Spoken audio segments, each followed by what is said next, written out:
and other two justices of the court, that is Freda Mugambi and Anthony Mrima. But even before getting to that conversation in studio, I'm joined by, seated on my immediate right, Sheila Olang. She is an economist and political analyst. Also, Omulo Jr., the NC Director, Political Affairs. Set to join us shortly will be Vivian Tar, a communication and public affairs expert. We begin first with this story where the High Court ruled that the formation of a 3-judge bench by Deputy Chief Justice Philomena Mwilu to hear a case involving Rigathi Gachagua's impeachment did not violate the law. While reading the ruling, Judge Anthony Mrima stated that the Deputy Chief Justice is authorized to make such a decision and perform legal duties on behalf of the Chief Justice, as Majibu Kitsao now reports. We are using technology. The legal showdown on the impeachment of Deputy President Rigathi Gachagua is ongoing in the High Court before a 3-judge bench with legal teams of the petitioners and the respondents putting up a spirited fight.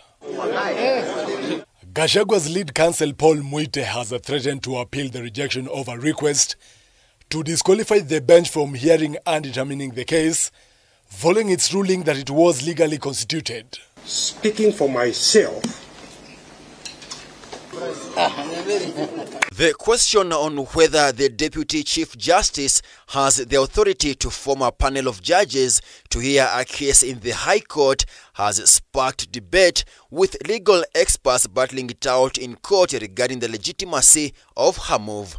The development comes after Deputy Chief Justice Philomena Mwilu appointed a 3-judge panel consisting of Anthony Mrima, Eric Ogola and Freda Mugambi to hear a case blocking the swearing-in of Interior Sis Kithure Kindiki as the next Deputy President following Gachagua's impeachment. In dealing with the above issue, courts have taken two diametrically opposite positions. One of them being that the assignment of judges is a constitutional duty which can only be undertaken by the Honorable Chief Justice. As such, the Honorable DCJ cannot assign judges under Article 165, Sub-Article 4 of the Constitution. The other position posits that although the duty to assign judges is provided for in the Constitution, its implementation is administrative, and that duty can be undertaken by the Honorable DCJ. While delivering the ruling, Judge Mrima said that the Deputy Chief Justice can act on behalf of the Chief Justice. Mrima added that the constitutional powers of the Chief Justice to appoint a panel, being an administrative function, can be carried out by the Deputy Chief Justice if the Chief Justice has a valid reason to delegate the responsibility. Found and held that the constitutional function of the Honorable Chief Justice to assign the benches under Article 165 for the Constitution, being an administrative function, can be performed by the DCJ when the DCJ is for good reason unable to perform this function.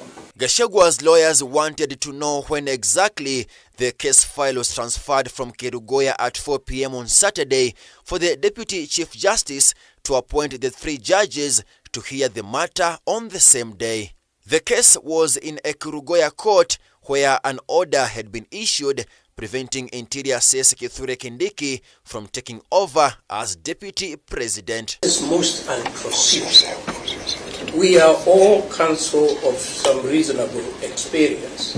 We all appreciate, some of them here are very senior advocates, very senior counsel.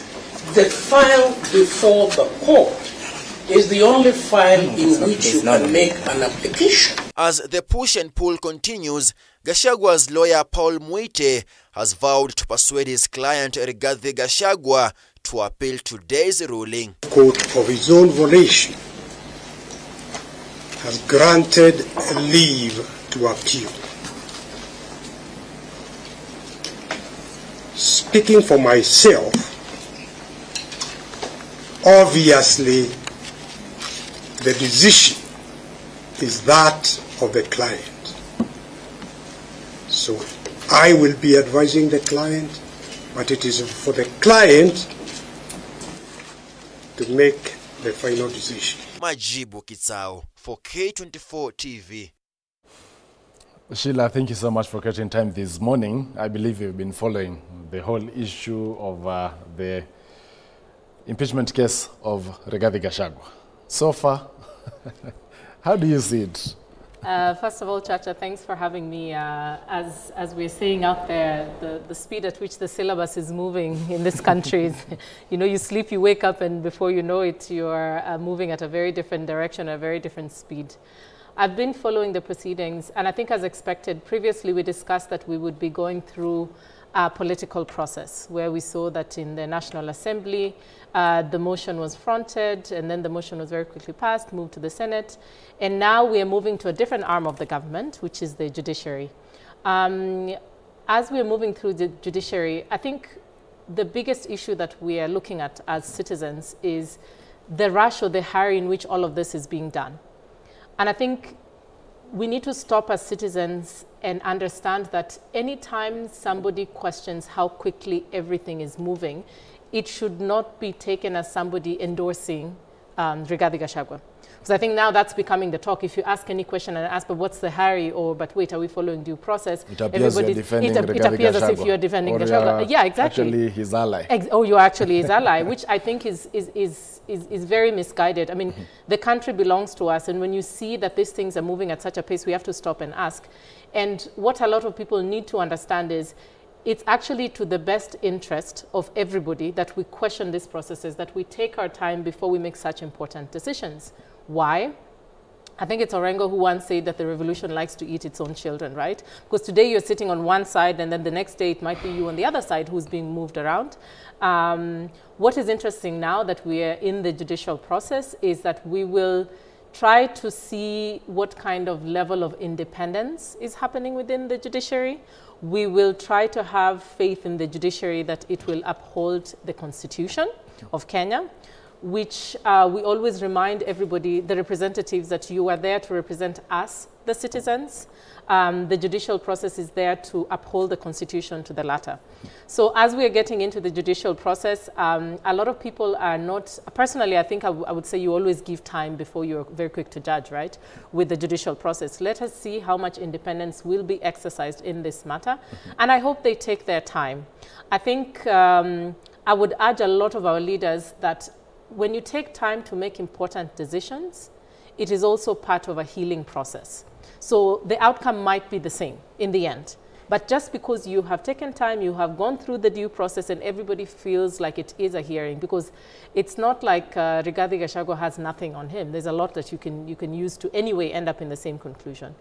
So I think from a political analysis perspective, that is kind of what we're looking at. What is the independence of the judicial arm of government today? Omolo Jr., NC Director Political Affairs, thank you so much for getting time. Rigathi Gachagua has pitched tent in the courts. In fact, there are over 30 petitions that have been lodged so far in his spirited efforts to ensure he remains in office. So far, what do you make of the developments in the corridors of justice as far as the impeachment of Rigathi Gachagua is concerned? Thank you, Chacha, for this opportunity. On my side, I see two things. One, the country is in a crisis because we have a deputy president-elect, and also we have a deputy president who is sitting on the basis of conservatory order. And I think that, justice must be done, or must be seen to be done.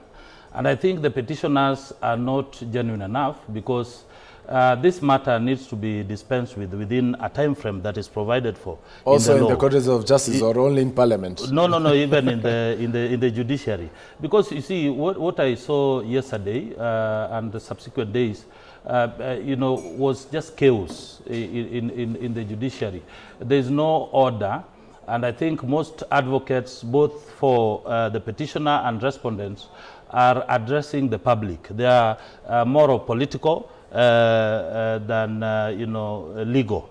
So I think if you say that whoever comes to equity must come with the clean hands, and I think that if these people have the interests of Kenyans at heart, I think they need to dispense with this matter immediately, because I ask myself a lot of questions.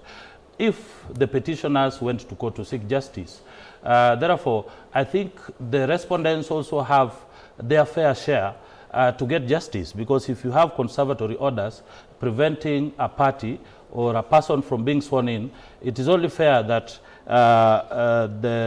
the person who is being accused also has his justice. He needs to be given an opportunity also to question this order, or to ask the court to set aside this or the conservatory order.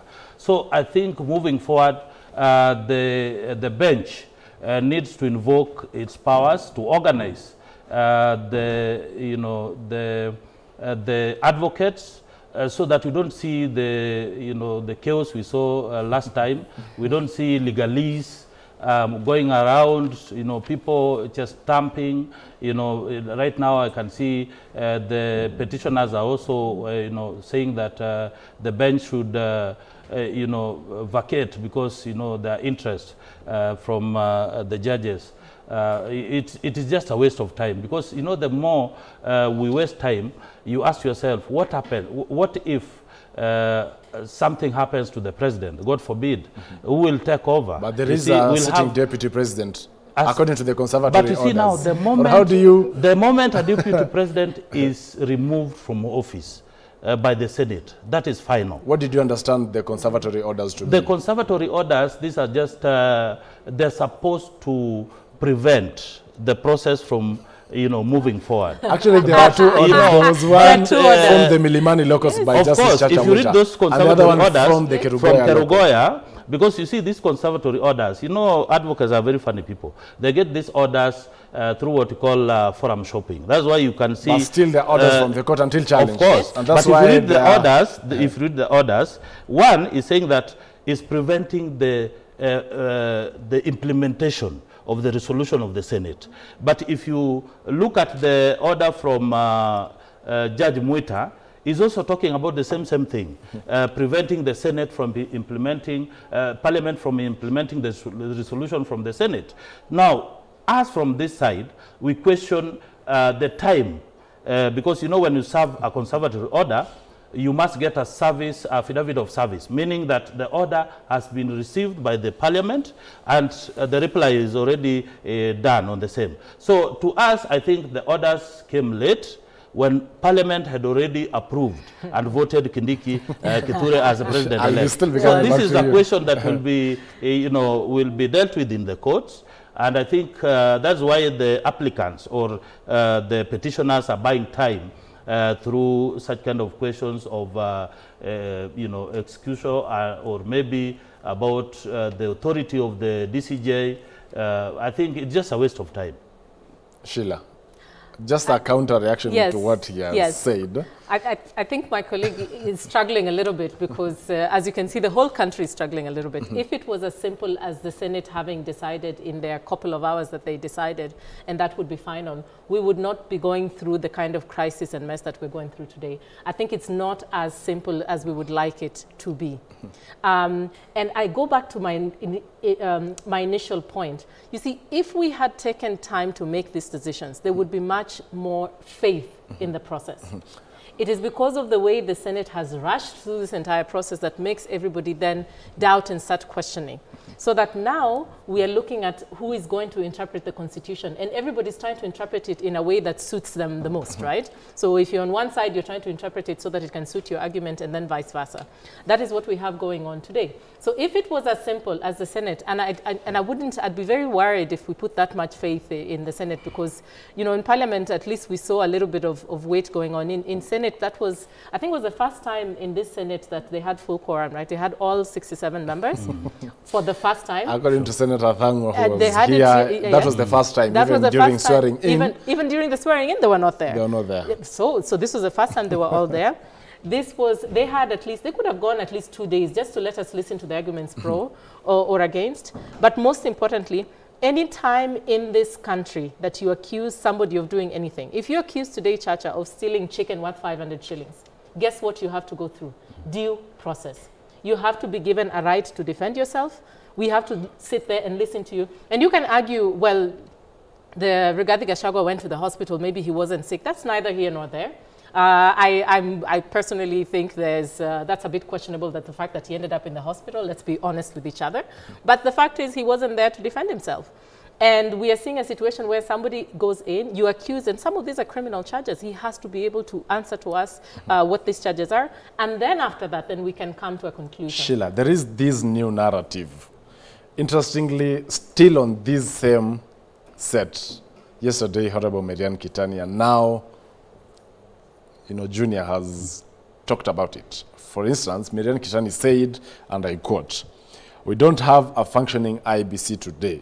So assuming anything were to happen to the president and you don't have a DP, the country is taken into a third arm, which is the Speaker of the National Assembly who within 60 days is supposed to call for an election without an IBC. This is the constitutional crisis. If we had a stable situation where we have an IBC in place, there was no need for a hurry."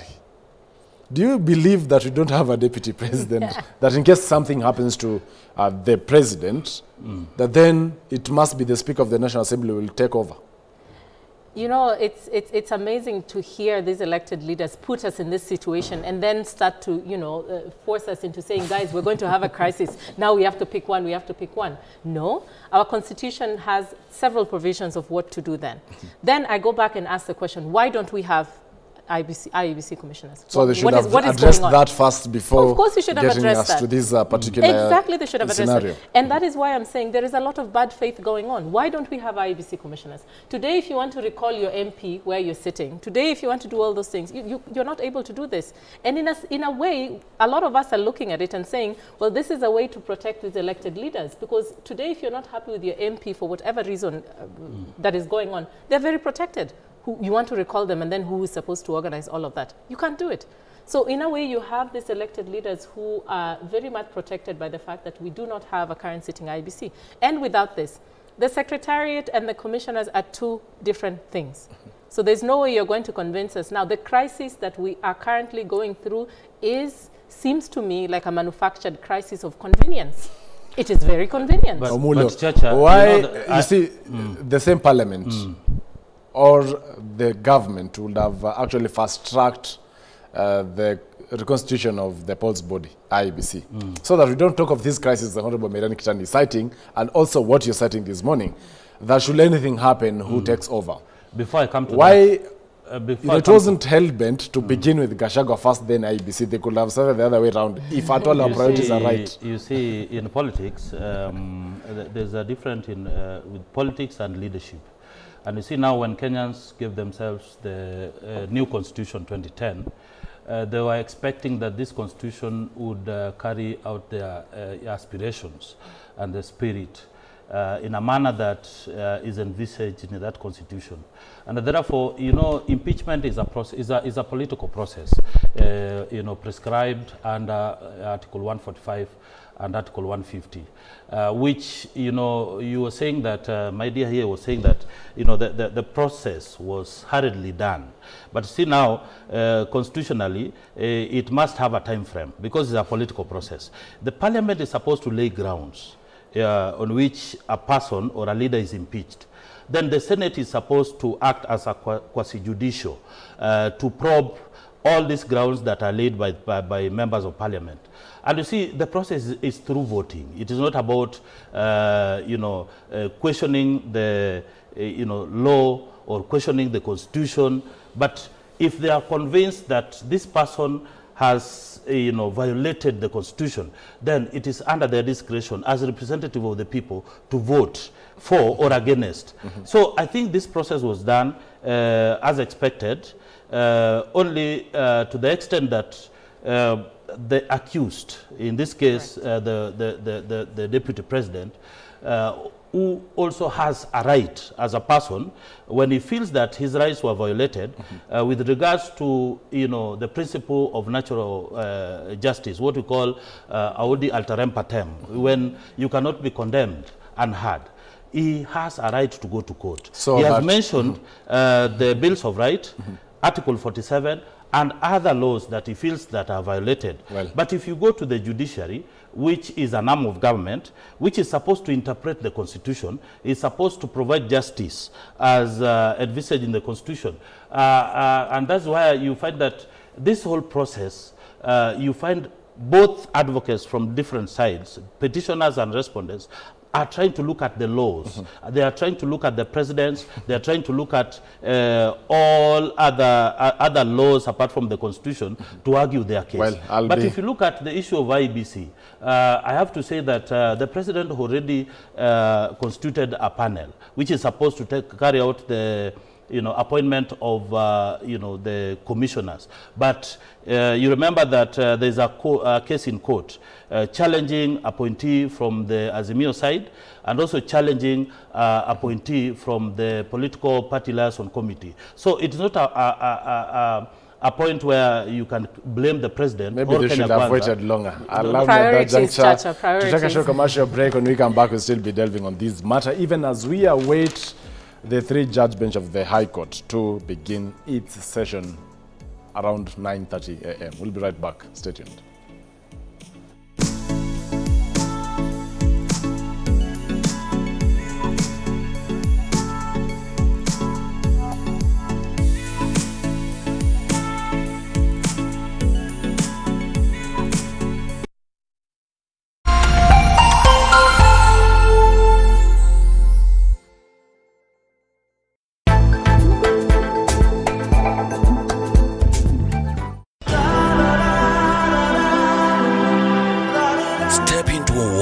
Emotions, relationships. Kumbe mama, ulikuwa unafikiria kuolewa tena?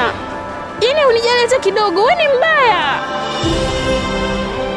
Dilemmas and complexities of life. Mwanamke hamhitaji mwanaume ili aweze kuwa na furaha.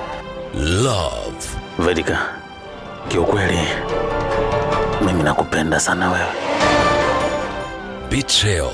Mimi nilikupa kila kitu ambacho wewe ulikuwa unakihitaji. Lakini leo umeamua kunidanganya na kuusaliti uaminifu wangu. And secrets. Tafadhali usimwambie Sahil kuhusu hili. Get ready for an emotional roller coaster ride filled with drama. Sahil wangu yuko wapi? Nataka uniambie Sahil yuko wapi? Sijafanya chochote kile Sahil jamani. Passion. And unforgettable moments. Don't miss Aapke Ajanase every Tuesdays to Fridays on your favorite TV station, K24.